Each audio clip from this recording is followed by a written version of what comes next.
A 2020 vision. Predictions for the future.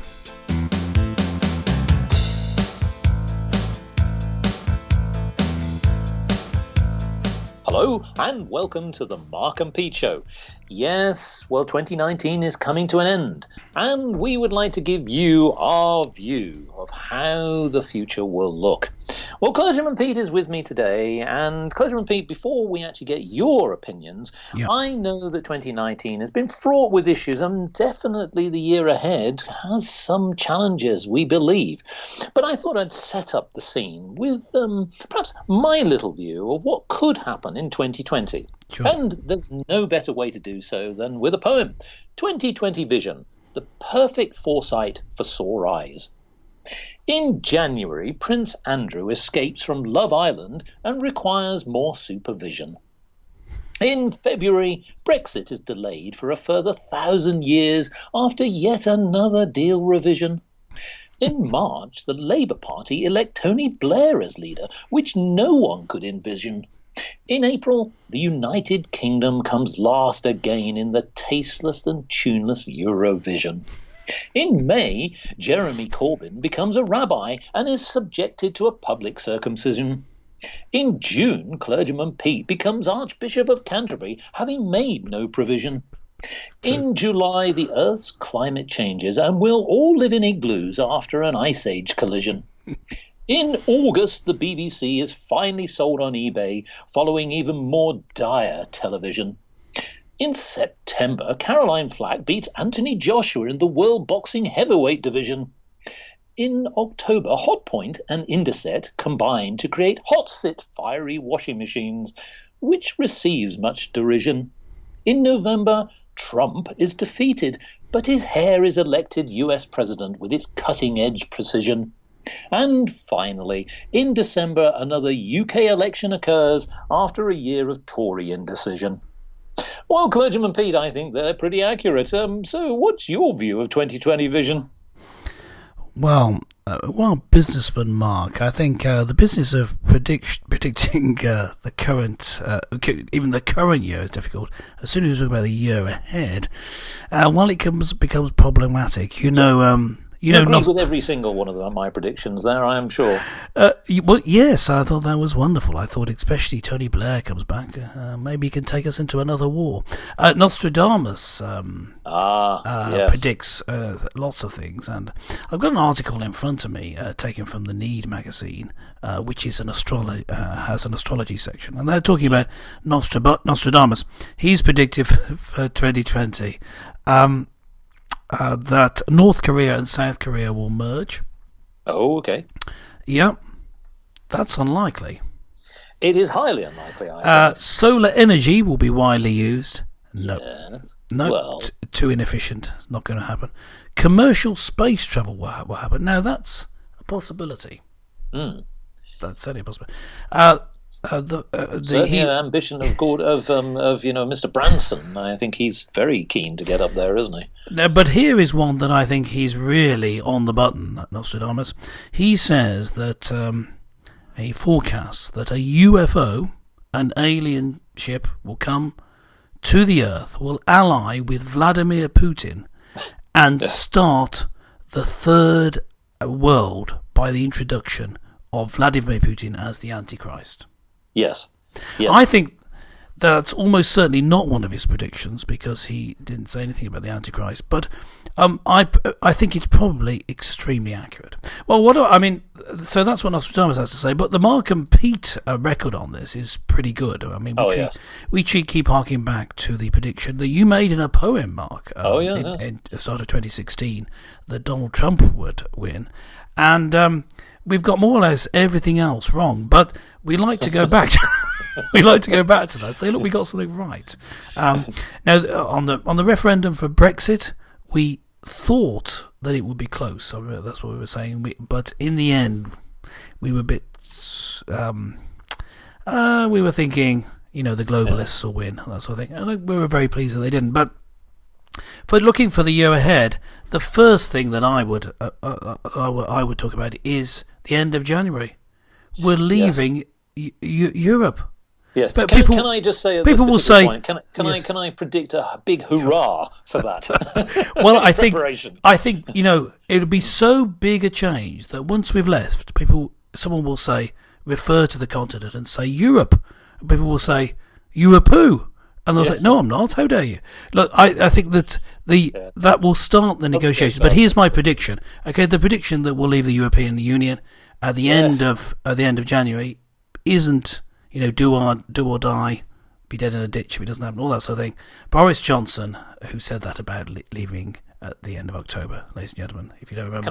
Can I also make another... That's not a great prediction, because, it's going to happen, isn't it? Here's one just on the back of that, which is, I hope by the end of 2020, everyone has forgotten the word Brexit.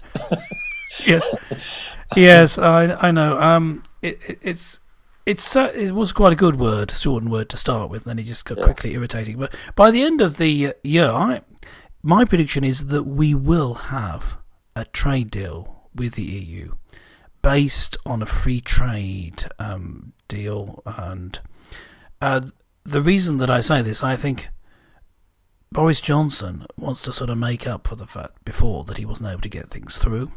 And he's sort of put his whole political future is based on his claims that he can do this thing. So I think that will get done, and with a big majority, he can push it through. I can't see any court cases against it working because they reworded the withdrawal agreement such that they're not going to be holding to anything in the future. They took out certain changes to it. So it was another reading of it in the new Parliament. This was a slightly changed withdrawal agreement, and that will mean with that, together with the political declaration, which refers to the negotiations for the trade deal, I think it's going to happen, folks. We're going to leave legally from the EU, but still be part of the single market and under the courts at the end of January, the European courts at the end of January, and at the end of 2020, we'll be free. We'll be free. There is one, Hallelujah. Speaking of freedom, Free indeed. there is one particular monumental event in 2020 that we do need to consider, and that, of course, is the US election. Now, as we know... Do you Donald mean Trump, US as in the United States, or US as in useless, which is a bit of a slang? Yes, possibly. Now, Possibly we're going to make both, a prediction, one step, that Go Donald Trump will not be ousted from his position. And I know he's going through an impeachment process. The impeachment, that's but I think we need to make it clear that we believe that he will still be the candidate. So I think that's our prediction. Yes, now, of course, the Senate will overrule. I think the Senate, just as Yeah. a technical point, I think the Senate will acquit him. That's what I'm hearing. Not Yeah. simply not remove him. No. Say that the impeachment articles do not have sufficient evidence, but actually completely acquit him. I think that's what they're going for. Let's assume that he is the candidate. Yes. Now, in go terms ahead. of who he goes up against, and there have been many people that believe that Hillary Clinton will throw her she rather seems to be going for tacky-torn it. hat.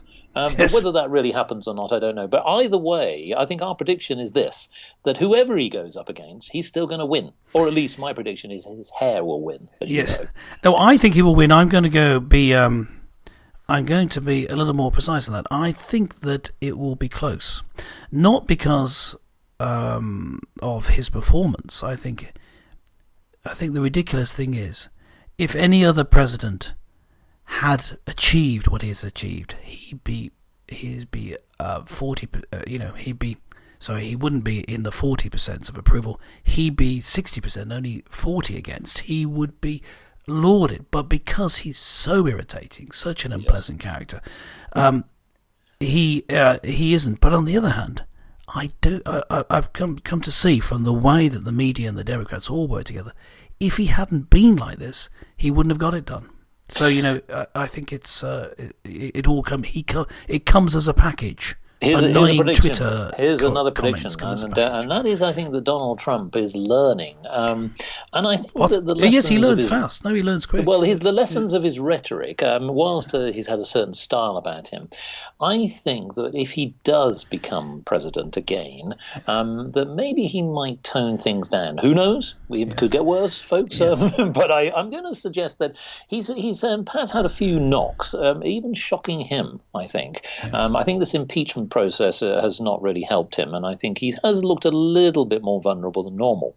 But anyway, let's come on to other subjects, and in terms of other predictions. What about the economy? Because many people now have said, well, Mr. Bailey in charge, particularly, say, for example, the new governor of the Bank of England, is he going to make a difference? And will we now see the economy thrive once we're out of Europe? And will he make the right decisions? Many people criticize Mark Carney. He's got an opportunity. Do we think that he's going to actually make things which are a little bit more, should we say, more productive, and maybe he'll adjust the interest rate? Well, look, you can give your business perspective on this. So, just as a layman looking at it, I think that if he's making the right decisions to do with interest rates, things will get worse before they get better. I think that there's been a false economy in that the interest rates have been too low. Yes. That's my take on it. And so I think that if he puts interest rates up, that will cause problems in the short term, but it will cause a reset of the market and make it healthier, and trading will occur on a more equitable basis in the future. And so for long-term trade, it's good. But short-term, so we're talking about next year, 2020, it's going to be bad to start with. There may even be signs of a recession. That's as a layman, that's me looking at it. Well, I think that, we're all about long-termism, and this is my view. I've always seen that if you look 10 years ago, when particularly the world economy was on its knees, yes, it was inevitable that the interest rates were going to be low. But from a businessman's point of view, what I would say is this. Many small, medium, and large companies have struggled, not just because of the Brexit issue. That definitely has caused some challenges. But one of the challenges is that if you think about it, with the interest rates being so low, if you're not getting very much for the money that you have saved, you're less likely to want to spend. And some people will say, no. The idea being is that, well, if you don't get much on your return, then you might as well just spend it. But look at the last 10 years. It hasn't worked. What people have done is they've got themselves into further and further debt, and that's the reason why I think the strategy has been wrong. And you've got to rectify that. Now, one of the mechanisms is by putting the interests up will mean that people will have to think more and more about putting themselves into further debt. Because if it becomes more of a barrier, then we're not going to have individuals. And this is the key to me. People talk about businesses, but it's the personal debt that is actually, particularly in the United Kingdom as well as in the United States, that I think has stifled the economy. And I think that, yes, you are absolutely right. By putting up the interest rates by 0.5% or even 0.25% is going to have a major effect. But it has to happen at some point.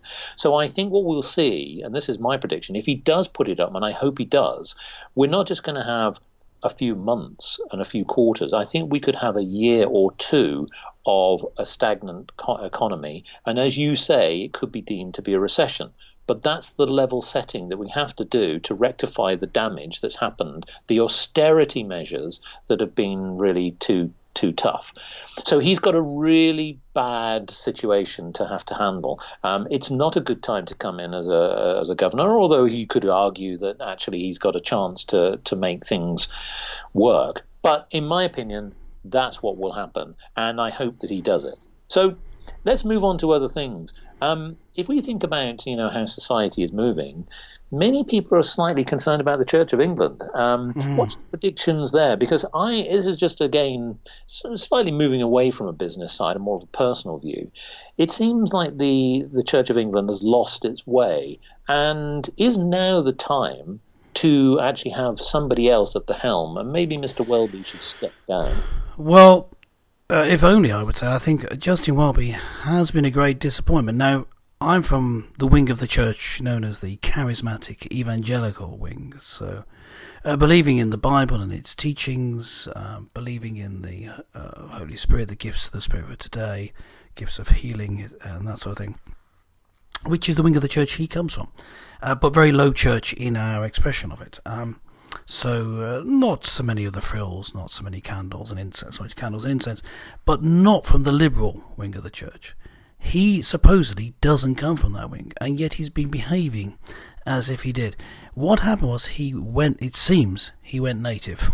And the other bishops have been, when they've been replaced, were replaced with what you might call managers, as opposed to leaders. And so it's really almost like a preparation for decline. And submitting to secular culture. Yes, it needs another leader. It makes us yearn for the archbishops of the past, who I was always criticising. But it'd be better if he stepped aside. We had some great leader taking us forward within the Church of England. My local bishop now, I guess he'll be retiring soon, but I would ask him not to. And the best bishop that I've come across is my local bishop. He's acting bishop of Chester. He's brilliant. I'm just saying that there are good bishops in place, and there are probably many that I don't know who could take over and give a real biblically based, spirit-filled lead. But if it doesn't happen, the Church of England is going to continue in decline. And here's my prediction. Here's a prediction for the year. You'll find this hard to believe, Mark, but I'm going to stick my neck out and make this prediction. I'm going to say, during 2020, the Church of England will experience a scandal. Whoa. Probably sexual in nature, and they won't deal with it very well. That's my prediction for 2020. I know people find that...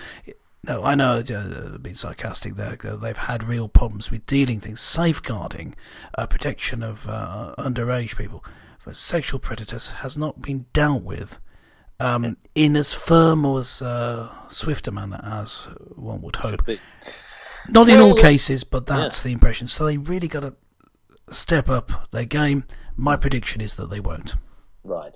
Well, look, okay, let's see on that front. But there is one other subject, sort of moving on, and it is about the United Kingdom, but it does affect so many different things, and particularly the Constitution.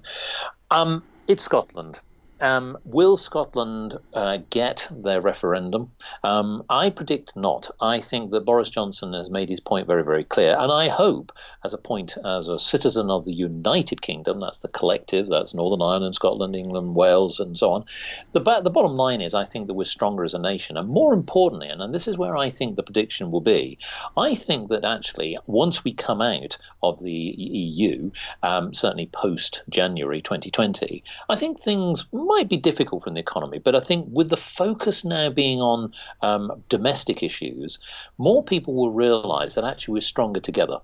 And I think that maybe that rather dissenting voice in the background of those SNPs, the Scottish National Party, may diminish a little bit more. Because I think a lot of people in Scotland will realise that actually splitting away from the United Kingdom is fraught with issues. And I do hope that it doesn't happen. I'm predicting it doesn't. But what's your thoughts, Clergyman Pete?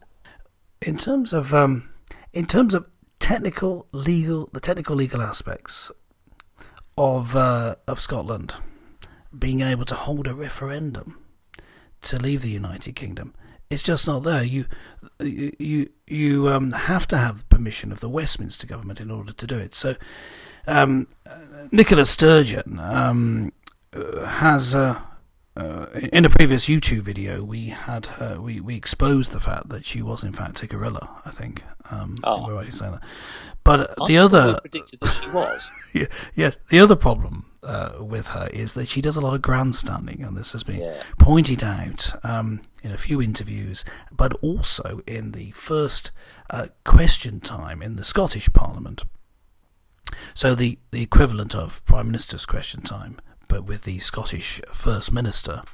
The Conservative leader there exposed really the fact that she's been grandstanding. because she'd been criticising the Conservative government for the way they treated the NHS, when she's been worse. And say, look, Yes. get your own act in order. Yes. And it's just grandstanding. It's nonsense. She needs to be getting on with being the leader for Scotland.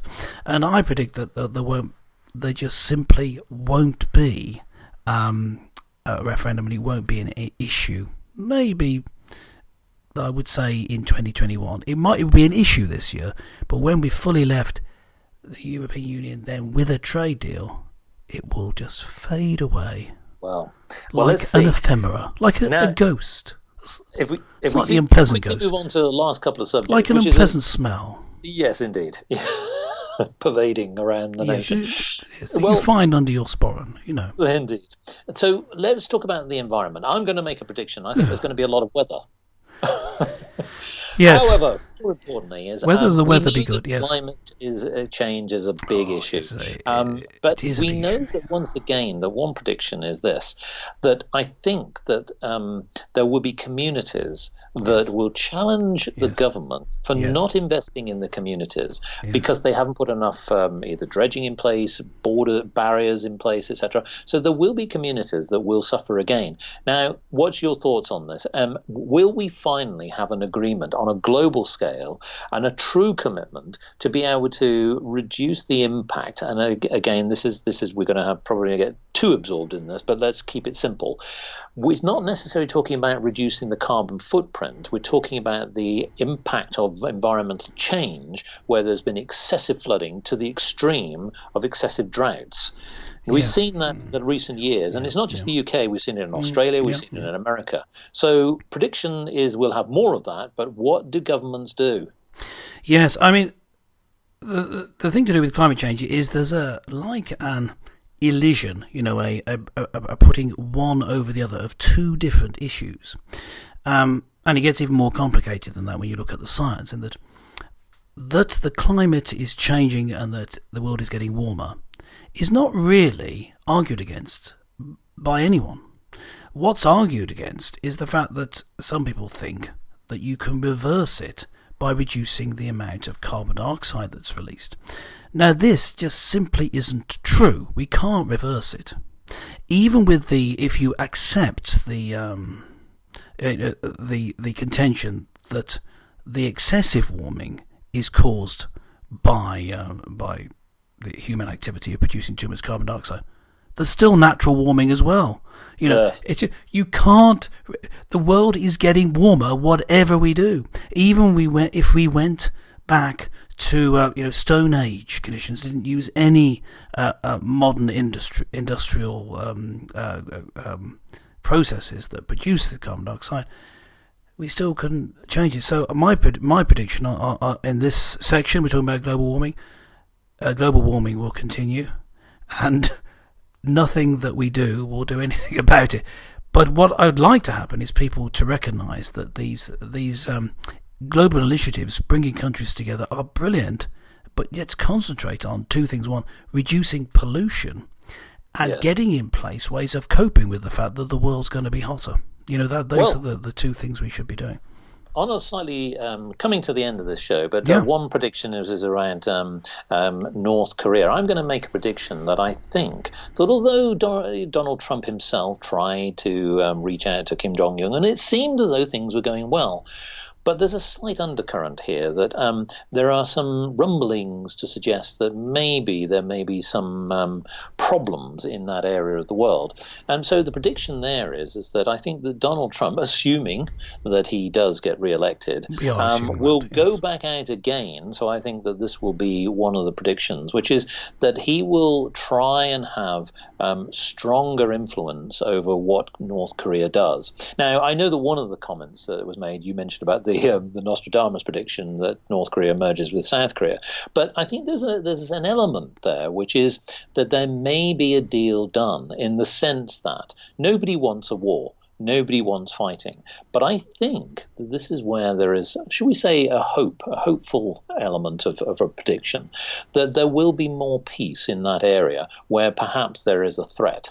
Now, Clergyman Pleat, we've got just a few more minutes just to close out. What's your prediction on the North Korea issue, or perhaps maybe other sensitive issues such as the Middle East, Iran, and many other vulnerable areas, should we say? Yes, I mean, this is what I can see happening. I think that the North Korea issue, I think that the government in North Korea is not as mad as it seems, and I don't think there's going to be big trouble there.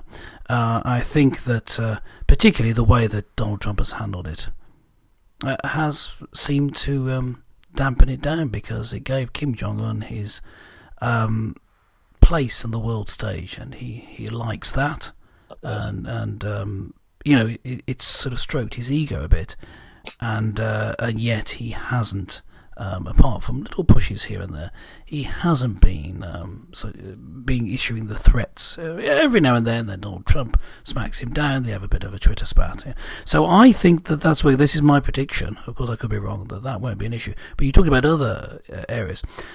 I think that there will be a big problem, and I'm not saying this with any confidence. It will be 2020, but for the sake of this, I'll say that. But over the next few years, there will be problems with interrelation between the Western and the Muslim world. Now, it's not really the Christian and the Muslim world, as we know, but it's seen as that by the Muslims.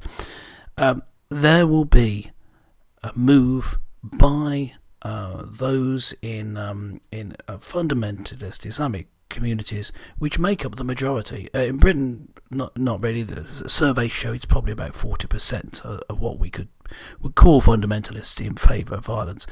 But that being the case, there will be a resurgence of Islamic terrorism sent from some of these hotbed countries. I'm going to go out on a limb. Saudi Arabia. Well, are going to be behind a big push for terrorist attacks in the West next year. It's foreboding. Let's hope and pray that I'm wrong on this one. Well, let's hope so. Now, I'm going to end on a lighter note, because I know that music is something that you so much enjoy, particularly pop music. And here's a final prediction. Love it.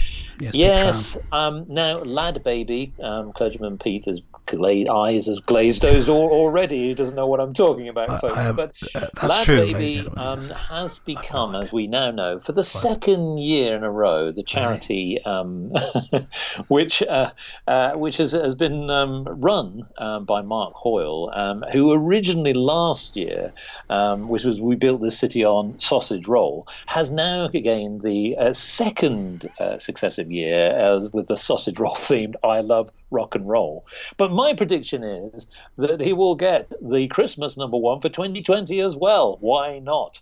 I mean, he's beaten already to the Christmas #1 the likes of Stormzy, yes, and Ed Sheeran and many, many, many others. So here's a prediction that I think that yes, let's go for Lad Baby 2020 as well to top the charts. Yes. Now, what I would love to see, being cognizant of Stormzy's critique, particularly of Michael Gove, and vice versa.